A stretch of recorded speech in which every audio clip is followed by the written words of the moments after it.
दोस्तों तो इस वीडियो में बात करेंगे स्विगी आईपीओ के बारे में। तो आईपीओ कल से ही ओपन होने वाला है।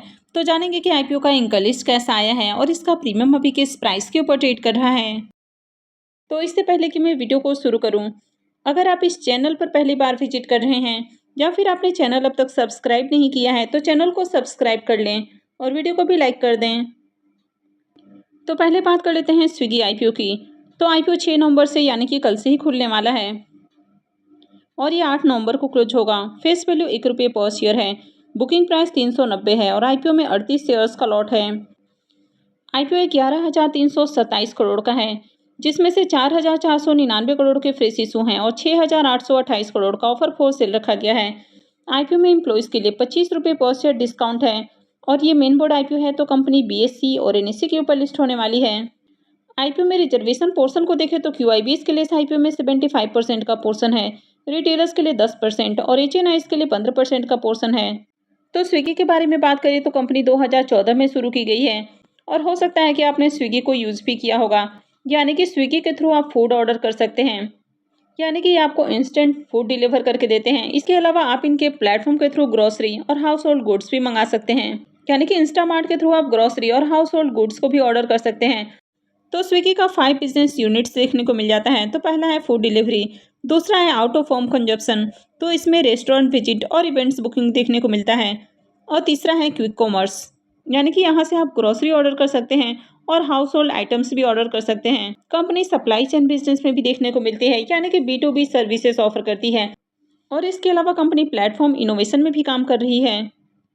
तो Swiggy restaurant partner, merchant partner और ब्रांड पार्टनर ऑफर करती है, यानी कि जो बिजनेसेस हैं वे स्विगी के प्लेटफॉर्म के ऊपर जाकर लिस्ट हो सकते हैं, जहां से आप और हम जैसे जो लोग हैं वो ऑर्डर कर सकते हैं। तो काफ़ी सारे बिजनेसेस जो कि ग्रोसरी और हाउस होल्ड आइटम सेल करते हैं, तो वे स्विगी के ऊपर अपने आप को लिस्ट कर सकते हैं, जहां से लोग ऑर्डर करते हैं। तो 30 जून 2024 तक देखें तो स्विगी के प्लेटफॉर्म के ऊपर करीब 19,000 SKUs यानी कि स्टॉक कीपिंग यूनिट्स आपको देखने को मिल जाते हैं, यानी कि इतने प्रोडक्ट आपको देखने को मिल जाते हैं।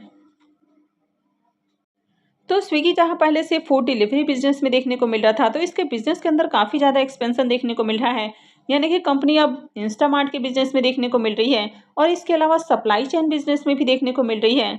अब स्विगी का जो इंस्टामार्ट बिजनेस है तो इसमें काफ़ी तेज़ी से ग्रोथ देखने को मिल रही है, यानी कि 30 जून 2024 तक देखें तो कंपनी का 557 एक्टिव डार्क रूम आपको देखने को मिल रहा था और कंपनी 32 सिटीज़ के अंदर काम कर रही थी।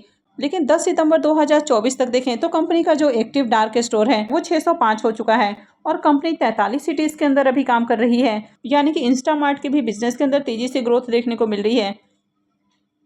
और जिस तरह से अब लोग ऑनलाइन ऑर्डर करना प्रीफर कर रहे हैं, तो इस तरह के जो बिजनेसेस हैं इनमें फ्यूचर में काफ़ी अच्छी जंप आपको देखने को मिलने वाली है, यानी कि ग्रोथ अपॉर्चुनिटी है। और ओवरऑल बिजनेस को भी देखें तो बिजनेस भी अच्छा है। वैसे अगर कंपनी के फाइनेंशियल को देखें तो कंपनी के फाइनेंशियल ज़्यादा अट्रैक्टिव नहीं है, क्योंकि कंपनी के अगर एसेट को देखें तो कंपनी के एसेट आपको डाउन देखने को मिल रहे हैं। ईयर ऑन ईयर कंपनी का एसेट डिक्रीज हो रहा है। कंपनी के रेवेन्यू को देखें तो ईयर ऑन ईयर कंपनी के रेवेन्यू बढ़ते हुए देखने को मिल रहे हैं। कंपनी के प्रॉफिट को देखें तो कंपनी कंटिन्यू आपको लॉस में देखने को मिल रही है। फाइनेंशियल 22 में कंपनी 3628 करोड़ के लॉस में थी, फाइनेंशियल 23 में 4179 करोड़ और फाइनेंशियल 24 में 2350 करोड़ के कंपनी लॉस में देखने को मिल रही है और फाइनेंशियल 25 के एक क्वार्टर में 611 करोड़ के लॉस में है। तो कंपनी कंटिन्यू आपको लॉस में देखने को मिल रही है, यानी कि लॉस मेकिंग कंपनी है। अब इस तरह की जो कंपनियां हैं ये मार्केट शेयर कैप्चर करने के लिए काफ़ी डिस्काउंट और ऑफर वगैरह देती हैं, तो इसके कारण इस तरह की जो कंपनियां हैं वो फिलहाल आपको लॉस में देखने को मिल रही है। तो जब जोमेटो का भी आईपीओ आया था तो जोमेटो भी लॉस में देखने को मिल रहा था, लेकिन अब जोमेटो भी प्रॉफिटेबल हो चुका है। तो इसका भी जिस तरह का ओवरऑल बिजनेस है तो लॉन्ग टर्म में ये कंपनी भी आपको बढ़िया रिटर्न बनाकर दे सकती है, लेकिन अभी कंपनी लॉस में है। कंपनी के अगर नेटवर्थ को देखें तो इसका नेटवर्थ भी ईयर ऑन ईयर डाउन देखने को मिल रहा है और अगर इसके रिजर्व को देखें तो कंपनी का रिजर्व भी कंटिन्यू नेगेटिव में है। वैसे कंपनी के ऊपर डेट ज़्यादा नहीं है, मात्र 256 करोड़ का कर्ज है। तो कंपनी का ओवरऑल फाइनेंशियल अट्रैक्टिव नहीं है, कंपनी लॉस मेकिंग है। कंपनी के अगर मार्केट कैप की बात करें तो कंपनी 87,298 करोड़ के वैल्यूएशन के अराउंड अपना आईपीओ लेकर आई है, यानी कि कंपनी आपको लार्ज कैप साइज की देखने को मिल रही है। कंपनी के पी मल्टीपल को देखें तो नेगेटिव में देखने को मिल रहा है और जोमेटो से कंपेयर करें तो जोमेटो के मुकाबले कंपनी आपको सस्ते प्राइस के ऊपर आती हुई देखने को मिली है, यानी कि ओवर वैल्यूड प्राइस नहीं है, रीजनेबल प्राइस पर आईपीओ लाया गया है। आईपीओ के ऑब्जेक्टिव की बात करें कि कंपनी आईपीओ से जो फंड रेज करने वाली है तो उसका यूज कहाँ करेगी। तो सबसे पहला यूज हो जाता है कि कंपनी की जो सब्सिडरी है स्कूट से, तो कंपनी उसके ऊपर जो कर्ज है तो उसका भुगतान करने वाली है। दूसरा यूज हो जाता है कि कंपनी सब्सिडरी के एक्सपेंशन के ऊपर खर्च करने वाली है, यानी कि डार्क स्टोर खोलने के ऊपर खर्च करने वाली है। तीसरा ऑब्जेक्टिव हो जाता है कि कंपनी टेक्नोलॉजी और क्लाउड इंफ्रास्ट्रक्चर के ऊपर खर्च करने वाली है। चौथा हो जाता है ब्रांड मार्केटिंग। और पांचवा है इनऑर्गेनिक ग्रोथ, यानी कि कंपनी एक्विजिशन के ऊपर खर्च करने वाली है और इसके अलावा जनरल कॉर्पोरेट पर्पस के ऊपर खर्च करेगी। तो आईपीओ में 38 शेयर्स का एक लॉट है और एक लॉट के ऊपर इन्वेस्टमेंट अमाउंट 14,820 रुपये रहने वाला है।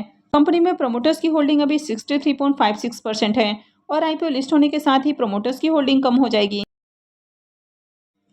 आईपीओ के इम्पोर्टेंट टाइम टेबल की बात करें, अब आईपीओ कल से ही खुलने वाला है, लेकिन अब तक इसकी एंकर लिस्ट अपडेट नहीं हुई है। तो जैसे इसकी एंकर लिस्ट अपडेट होती है तो मैं भी आपको अपडेट कर दूंगी। और ये 8 नवंबर को क्लोज होगा। आईपीओ का अलॉटमेंट डेट 11 नवंबर है, रिफंड डेट 12 नवंबर, क्रेडिट डेट भी 12 नवंबर है और लिस्टिंग 13 नवंबर को होने वाली है। तो स्विगी आईपीओ के प्रीमियम को देखें तो इसके प्रीमियम में भी गिरावट देखने को मिल रही है। तो पहले प्रीमियम मॉर्निंग में जहां 15 रुपये के ऊपर देखने को मिला, वो अभी और गिर चुका है और 12 रुपये के ऊपर देखने को मिल रहा है।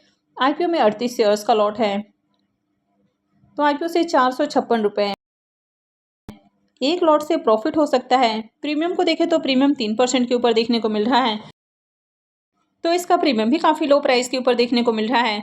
ओवरऑल भी जिस तरह से मार्केट देखने को मिल रहा है तो आईपीओ में अप्लाई करना रिस्की भी हो सकता है। तो इस आईपीओ में कल के दिन आपको अप्लाई नहीं करना है। तो यहाँ पर भी पहले थोड़ी डिमांड आती है और प्रीमियम में भी उछाल आता है, उसके बाद ही आपको अप्लाई करना है। तो जैसे इसकी एंकर लिस्ट आती है तो मैं आपके साथ शेयर करूंगी। तो अगर इसकी एंकर लिस्ट अट्रैक्टिव आती है, जिसकी की ज़्यादा पॉसिबिलिटी है, तो आईपीओ में लॉन्ग टर्म के लिए अप्लाई किया जा सकता है। हालांकि हो सकता है कि लिस्टिंग के बाद आपको थोड़ी गिरावट देखने को मिल जाए, तो इसलिए आपको पहले अप्लाई नहीं करना है। पहले देख ले कि ओवरऑल कैसी डिमांड है और उसके बाद ही अप्लाई करने का डिसीजन लें। और मैं आगे भी आपको अपडेट देती रहूंगी कि आगे आपको इसमें अप्लाई करना है या फिर नहीं करना है। तो आगे भी अपडेट से जुड़े रहने के लिए चैनल से जुड़े रहें, चैनल को सब्सक्राइब करके रखें। और अगर आपने वीडियो को लाइक नहीं किया है तो वीडियो को भी लाइक कर दें। वीडियो को अंत तक देखने के लिए आप सबको बहुत बहुत धन्यवाद।